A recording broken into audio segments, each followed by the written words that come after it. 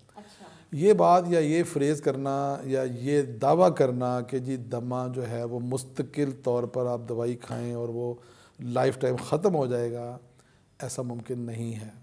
دمہ جو ہے یہ بنیادی طور پہ جب ایک مستقل طور پہ اس کا کیریئر بن جاتا ہے تو لائف ٹائم اس کو اس کی مینجمنٹ کرنی پڑتی ہے۔ مطلب مستقل اس کی میڈیسن کھانی پڑتی ہے، وہ آپ کو کنٹینیوسلی رکھنا پڑتی ہے ساتھ ہے۔ لائف ٹائم دوائی کا مطلب یہ ہے کہ سیزنل میڈیکیشنز، یعنی اگر ایک پولن کا سیزن آیا تو پولن کے موسم کے درمیان میں اس کو میڈیکیشن لینی پڑے گی۔ اگر وہ کسی موسم کی تبدیلی کی وجہ سے استھما کا شکار ہوتا ہے تو پھر موسم کی دوائی لینی پڑے گی، لیکن یہ ضروری نہیں کہ پورا سال دوائی کھانی ہے۔ وہ سیزن آیا، دوائی لی، سیزن میں ٹھیک ہو گیا، اور باقی بغیر سیزن کے وہ ٹھیک رہتا ہے۔ اچھا سر، ہمارے جو دیکھنے والے ہیں موسٹ آف پیپل وہ ہیں جو گھروں میں بیٹھ کے ہمیں دیکھ رہے ہیں، اور وہ چاہتے ہیں کہ ہماری اس بیماری، جیسے کہ اب ایک وائرل پھیلا ہو، وائرل آپ اسے کہہ لیں کہ ہمارے اوپر ایک کووڈ-19 نے حملہ کیا ہوا ہے اور اس نے ہمیں گھروں میں بند کر کے رکھا ہوا ہے۔ بہت سارے لوگ یہ جاننا چاہتے ہیں کہ ہمیں کوئی بھی پرابلم ہو ہم گھر میں بیٹھ کے اس کو کیور کر سکیں۔ تو کیا دمہ میں کوئی ایسی غذا ہے جو فائدہ مند ثابت ہوتی ہے کہ کسی بندے کو دمے کا اٹیک ہے اور وہ اس طرح کی کوئی غذا کھا رہا ہے، وہ اپنی غذا کا حصہ اس طرح کی کسی چیز کو بنائے تو اس کو دمے کے اٹیک نہ آئے؟ دیکھیے، دمہ کے مرض کے علاج کے لیے کوئی مخصوص غذا تو خیر نہیں ہو سکتی، لیکن کچھ غذائیں ایسی ہیں جو کہ آپ کے پھیپھڑوں کے فنکشن کو قوت دے دیتی ہیں۔ جیسے وٹامن ڈی جو ہے، اس کا جو استعمال ہے اگر وہ 6 سے 15 سال کے بچوں میں اگر کروایا جائے، جن چیزوں میں وٹامن ڈی زیادہ ہوتی ہے، تو یہ چیز نوٹس میں آئی ہے کہ ان میں دمہ کے اٹیک کم ہو جاتے ہیں۔ تو لہٰذا وٹامن ڈی کا استعمال، سیب کا استعمال، کیلے کا استعمال، میگنیشیم کا استعمال، یہ وہ چیزیں ہیں جو گھر بیٹھ کے اگر ان چیزوں کا استعمال وقتاً فوقتاً استھمیٹک پیشنٹ کرے تو ان میں نسبتاً اگر کمپیئر کریں گے تو دمے کے اٹیک کم ہوں گے. ٹھیک ہو گیا. اور سر غذا کے ساتھ ساتھ جیسے کہ سیزن ہے مشروبات کا، تو ایسا کوئی مشروب بھی ہے کہ جس کو پیا جائے جس کی وجہ سے دمہ کے اٹیک میں کمی آئے؟ عام طور پہ تو یہ کہا جاتا ہے کہ جب ڈاکٹر کے پاس مریض جاتا ہے تو وہ کہتا ہے جی تم نے کسی قسم کے کوئی ٹھنڈے مشروبات نہیں لینے، یہ نہیں لینا، شربت نہیں پینا. لیکن تحقیق یہ کہتی ہے کہ جو کیفینیٹڈ ڈرنکس ہوتے ہیں جن میں کیفین ہوتی ہے، جیسے کافی ہے، چائے ہے، کچھ سافٹ ڈرنکس ہیں، کوکا ہے، کوکا کولا جیسے ہوتا ہے، تو یہ دمہ کی علامات میں یہ کیفینیٹڈ چیزیں جو ہیں یہ کچھ گھنٹوں کے لیے دمے کے دورے کو کم کر دیتی ہے. اور یہ چیز باقاعدہ طور کے اوپر ثابت بھی ہوتی ہے. ہم نے کئی پیشنٹ میں اس کو ٹرائی کر کے بھی دیکھا ہے اور واقعی اس کے رزلٹ ہیں. اور اس ایمرجنسی کیفیت میں کیفینیٹڈ مکس چیزیں جو ہیں اسے استعمال کیا جا سکتا ہے. اچھا سر، ایستھمیٹک پیشنٹ کو انڈوں کے استعمال سے روکا جاتا ہے، تو اس کی کیا وجہ ہے؟ بیسیکلی انڈوں کے استعمال سے روکا نہیں جاتا، اس مریض کو روکا جاتا ہے جس سے انڈے سے الرجی ہو. کیونکہ انڈے کیونکہ عام طور پہ جب بھی میں انڈا کھاتا ہوں جی مجھے اٹیک ہو جاتا ہے، جب میں انڈا کھاتا ہوں مجھے الرجی ہو جاتی ہے، میرا سانس خراب ہو جاتا ہے. وچ مینز کہ انڈے کے جو اجزاء ہیں، انڈے کے اندر جو پائی جانے والی پروٹین ہے وہ بنیادی طور پہ اس مریض کی الرجی کا باعث بنتی ہے. اور مریض اگر پہلے ہی استھمی کے اٹیک میں انڈا کھائے گا تو وہ اٹیک ڈبل ٹرپل ہو جائے گا، تو پھر وہ نیوبلائز کرائے گا، ادھر ادھر بھاگے گا. تو اس لیے منع کیا جاتا ہے کہ آپ انڈے کا استعمال نہ کریں. سر بہت ساری چیزیں ایسی ہوتی ہیں کہ جو دمے کو بڑھاتی ہیں، وہ کسی بھی قسم کی وجہ سے ہو، کوئی بھی اس کی وجہ ہو دمے کی، اس کو بڑھاتی ہے. تو ایسی کون سی غذائیں، ایسی کون سی چیزیں ہیں جو دمے کے اٹیک کو بڑھا دیتی ہیں؟ دمے کے اٹیک کو بڑھانے کے لیے صرف اور صرف موسم جب آئے گا بڑھے گا. شدید گرمی سے شدید سردی میں جائیں گے بڑھے گا. پولن کا سیزن آئے گا بڑھے گا. گھر میں اگر کسی جگہ پہ جانور کوئی آپ نے پیٹ پالے ہوئے ہیں، ان کو جو ان کے جب اپنے آپ کو ہلاتے جلاتے ہیں اور ان میں سے جو فیومز نکلتے ہیں اڑتے ہیں، اور کسی بچے کو بڑے کو استھما ہے تو وہ بڑھے گا. ان چیزوں سے آپ لوگوں نے کیئر کرنی ہے. سر یہ اسپیسیفکلی ہوتا ہے کہ لائک کسی کو پولن الرجی ہے اس کی وجہ سے اس کو ہوتا ہے، کسی کو ڈسٹ الرجی ہے اس کی وجہ سے اس کو دمہ ہو جائے گا، تو یہ اسپیسیفک ہوتا ہے کہ جس کو ڈسٹ الرجی ہے اس کو پولن الرجی کی وجہ سے دمہ نہیں ہوگا؟ ڈپینڈ کرتا ہے کہ کس پیشنٹ کو کس الرجی کے باعث دمہ ہے. کیا وہ پورس کے ساتھ ہے، کیا وہ جانوروں کے ساتھ ہے، کیا وہ پیٹ الرجیز کی وجہ سے ہے، کیا وہ کسی خوراک کی الرجی کی وجہ سے. دیکھیں جیسے انڈے والا ہے تو اس کو اس کی وجہ سے ہو گیا. جیسے اگر پولن کا سیزن آئے گا تو اس کو پولن میں ہی ہونا ہے. اب کچھ پیشنٹ میری پریکٹس میں ایسے بھی آتے ہیں کہ جو صرف اور صرف میرے پاس نومبر دسمبر میں آئیں گے یا جنوری میں آئیں گے. ان کو جب شدید فوگ شروع ہو جائے گی تو ان کو دمے کے اٹیک شروع ہو جائیں گے. اب کچھ پیشنٹ ایسے ہیں جو اس سیزن میں نہیں ہوتے، وہ آتے ہیں جب گندم کی کٹائی سٹارٹ ہوتی ہے تو تب وہ الرجی کے اٹیک سٹارٹ ہو جاتے ہیں. تو ہر ایک چیز لنک ہوتی ہے کسی نہ کسی الرجی کے ساتھ. اچھا سر، لاک ڈاؤن کی وجہ سے ہم گھروں میں، ہماری پبلک جو ہے وہ گھروں میں ہے، ہم چاہ رہے ہوتے ہیں کہ ہم گھر میں رہ کر، وہ کہتے ہیں نا پریکاشن بیٹر دین کیور، تو ہم کون سی ایسی چیزیں ہیں وہ استعمال نہ کریں کہ ہمیں بعد میں پرابلم کا باعث نہ بنے. تو غذاؤں میں بھی ایسی کون سی غذائیں ہیں کہ جن کے استعمال سے استھما کا ہونے کے خدشہ ہے، جن کو استھما کے اٹیک ہوتے ہیں کسی بھی وجہ سے ہے، ایسی کون سی غذائیں ہیں جو نقصان کا باعث بنتی ہیں؟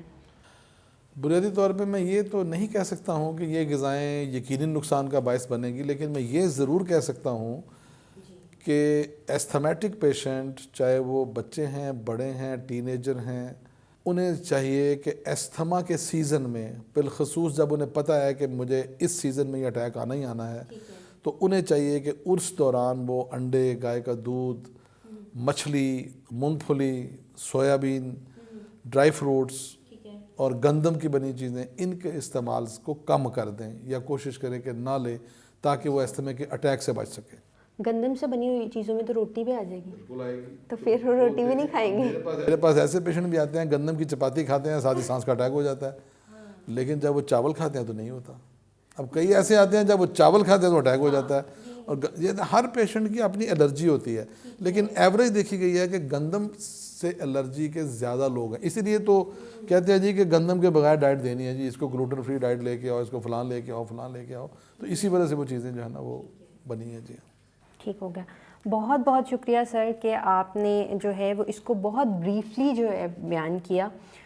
انشاءاللہ ہمارے آنے والے جو سیشن ہوں گے، ہم ہر اپنے سیشن میں ایک اسپیسیفک میڈیسن کو لے کر، ایک اسپیسیفک میڈیسن کے اوپر جتنی بھی بات آپ کے ذہن میں ہوگی، جو چیزیں آپ جاننا چاہتے ہوں گے، ہم اپنے سیشن میں ان چیزوں کو لے کر آیا کریں گے. آپ کے جتنے بھی کوسچن ہوں گے کسی بھی ڈیزیز کے حوالے سے، کسی میڈیسن کے حوالے سے، کیونکہ مختلف ہومیوپیتھک حضرات ہمیں دیکھ رہے ہیں، جو عام پبلک ہے وہ ہمیں دیکھ رہی ہے، تو اگر کسی میڈیسن کے حوالے سے آپ کے مائنڈ میں جو ہے وہ کوئی مس انڈرسٹینڈنگ ہے، یا کسی بیماری کے حوالے سے کوئی بھی مس انڈرسٹینڈنگ ہے، وہ آپ ہم سے جو ہے وہ کمنٹ سیکشن میں پوچھ سکتے ہو. ہم آپ کے وہ سارے سوالات جو ہیں وہ ڈاکٹر صاحب سے پوچھ کے آپ تک وہ آپ کے جوابات پہنچائیں گے. انشاءاللہ آپ سے ملاقات ہوگی نیکسٹ سیشن میں. اگر آپ کو آج کی ویڈیو پسند آئی ہے تو چینل کو سبسکرائب ضرور کیجیے گا، لائک کیجیے گا، بیل آئیکن کے بٹن کو دبا دیجیے گا تاکہ آنے والی ہماری نیو ویڈیوز جو ہیں وہ آپ تک پہنچ سکیں. آج کے پروگرام میں دیجیے اجازت، انشاءاللہ آپ سے ملاقات ہوگی دوبارہ. تب تک کے لیے اللہ حافظ.